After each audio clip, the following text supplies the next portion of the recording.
The loom wove her every day perfectly. One morning, it wove a day without her in it. 1.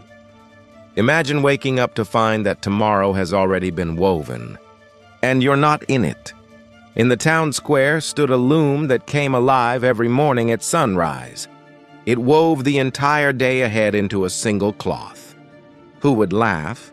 Who would stumble? Who would fall in love?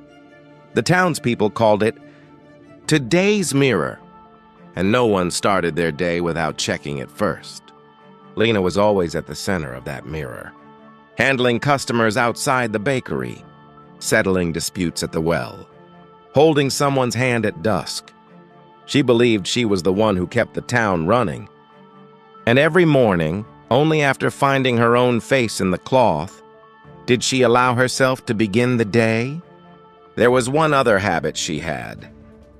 At the back of the crowd gathered around the loom, there was always the same thin boy, standing on his toes to see over everyone's shoulders.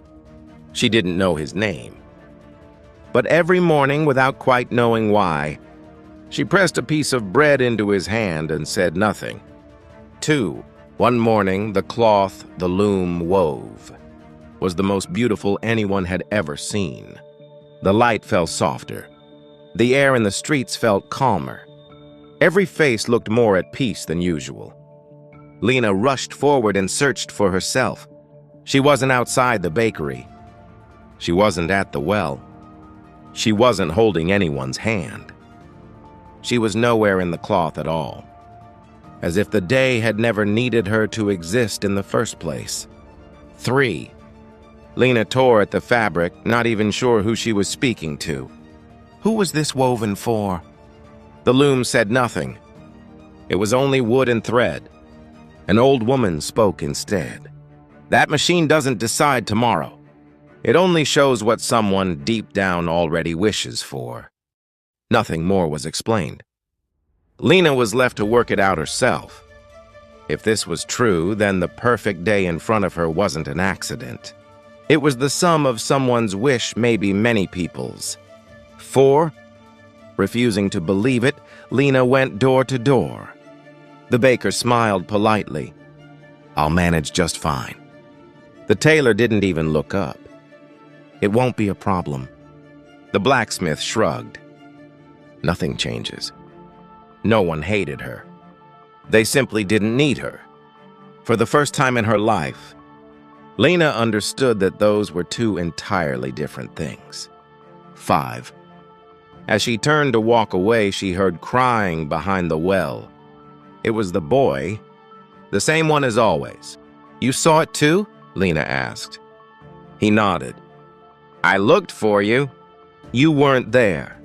So I thought maybe I was the one who disappeared." Lena had no answer. In a day where the whole town had erased her, there was exactly one person who was afraid of her absence. 6. That night, Lena went back to the loom. She wasn't there to ask for the cloth to be rewoven. She reached out, took hold of a single thread, and pulled it free. Just one. The cloth began to unravel slowly. She hadn't broken fate. She had simply proven that tomorrow was never more than the sum of thousands of small choices. The villagers ran toward her in alarm. "What have you done?" Lena answered quietly. "You'd just forgotten how to choose." 7. The next morning, the loom stayed silent. No cloth. No tomorrow waiting to be read. The villagers stood frozen, waiting for someone, anyone, to hand them an answer. The boy was the first to move.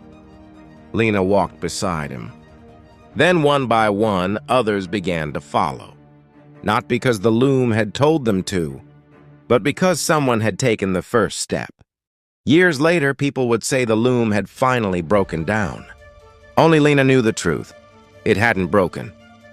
The town had simply stopped asking a machine who was allowed to matter. Final question. If tomorrow told you the world would be happier without you, would you try to prove it wrong, or would you ask, whose wishes tomorrow had been listening to all along?